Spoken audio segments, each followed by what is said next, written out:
Dobrý den, všichni vás opět srdečně zdravím.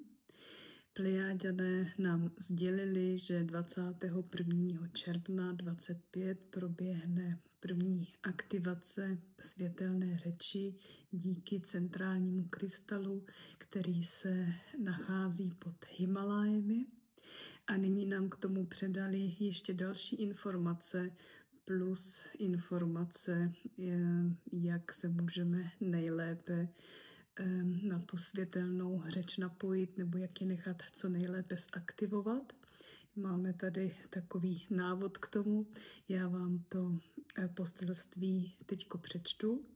Kdybyste chtěli ještě více informací nebo předcházejících informací k té světelné řeči nebo k tomu centrálnímu krystalu, tak najdete ty poselství z dubna a z května na mých internetových stránkách. A nyní vám přečtu to poselství k té aktivaci. Milí poslové světla, v květnovém a dubnovém poselství jsme vás informovali o nastávající aktivaci světelné řeči. Nyní vám přinášíme další informace a návod k tomu, jak se můžete 21. června 2025 aktivace cíleně zúčastnit. Duše slunce Hera se bude propojovat s každým z vás a přinese vám jemnohmotné propojení s centrálním krystalem, který září ve své kráse a je napojen na krystalové systémy univerza. Duše slunce Hera bude velkým světelným účastníkem a vůdčí silou při aktivaci světelné řeči. V den aktivace světelné řeči u vás lidí, kteří jsou na to připraveni, sestoupí do vašeho osobního časoprostoru nesčetné množství světelných bytostí, které vás budou v tomto aktu podporovat. Budete těmito bytostmi světelně a vědomostně obklopeni. Nezapomínejte, že světelný svět a jeho bytosti, mimozemské bytosti a bytosti kosmického světa vás již od roku 2012 cíleně připravují na vaše vystoupení z 3D reality. Připravují vás a vytvářejí pro vás energetické podmínky, abyste co nejrychleji rozvinuli své jemnohmotné smysly a navrátili se ke své schopnosti komunikace se světy a bytostmi, ke kterým jste ztratili kvůli manipulaci přístup. Krok za krokem jste připravováni ke komunikaci se světy a bytostmi, které vás neustále v jejich jemnohmotné podobě doprovázejí. Krok za krokem jste připravováni na vstoupení do vyšších vědomostních dimenzí. Vaše vystoupení z nízkofrekvenčních rovin změní vibraci vašeho celého slunečního systému. Vaše rozvinuté vědomí a následné propojení s vyššími vědomostními dimenzemi je vaším největším úkolem pro tuto inkarnaci. Proto vám pomáhá tolik bytostí. Tolik bytostí vás miluje a sleduje vás na každém kroku. 21. června 2025 učiníte další světelné kroky ve vašem vývoji. Učiníte kvantové skoky ve vaší evoluci. Od tohoto dne se můžete kdykoliv s centrálním krystalem propojovat a žádat o aktivaci světelné řeči. Bude vám pomoženo. Vaše krystalové vědomí vás propojí s krystalovými informacemi tohoto krystalu. Komunikace nastane především přes váš solar plexus, který je centrálním místem krystalových sítnic vašeho těla.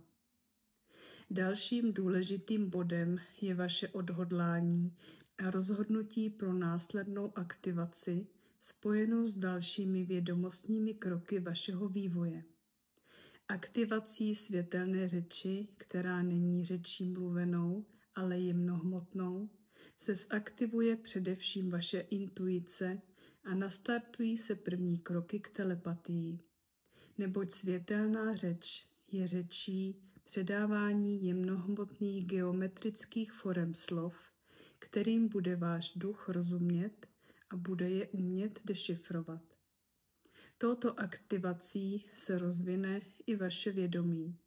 Budete pociťovat větší propojení s pozitivním okolím a pozitivními bytostmi a lidmi. Budete ještě více vnímat lásku a energii přírody a jejich bytostí. Naleznete větší propojení sami se sebou. A nyní je tady návod na tu aktivaci, pokud to chceme udělat tímhle způsobem.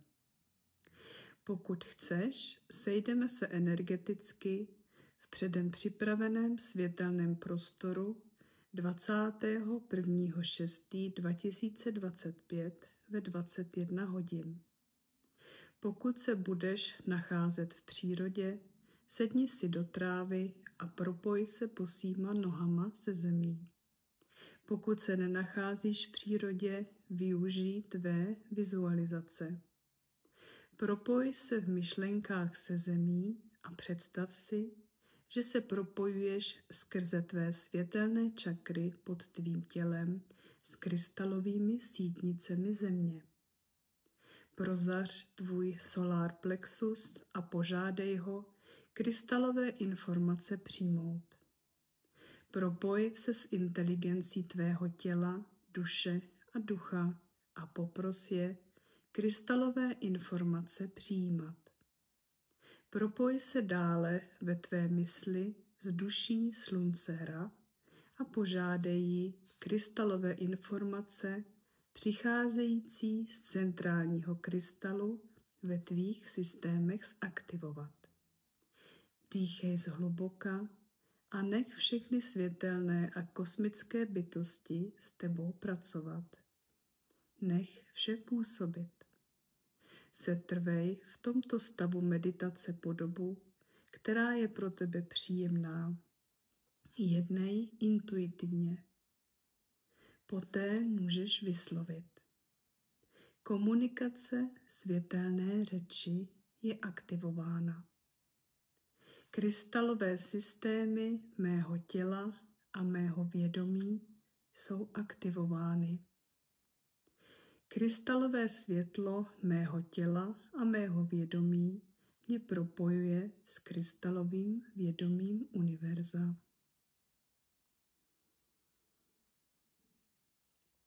Tak a Plejaďané ještě píšou, toto napojení můžeš používat samozřejmě i v příští době.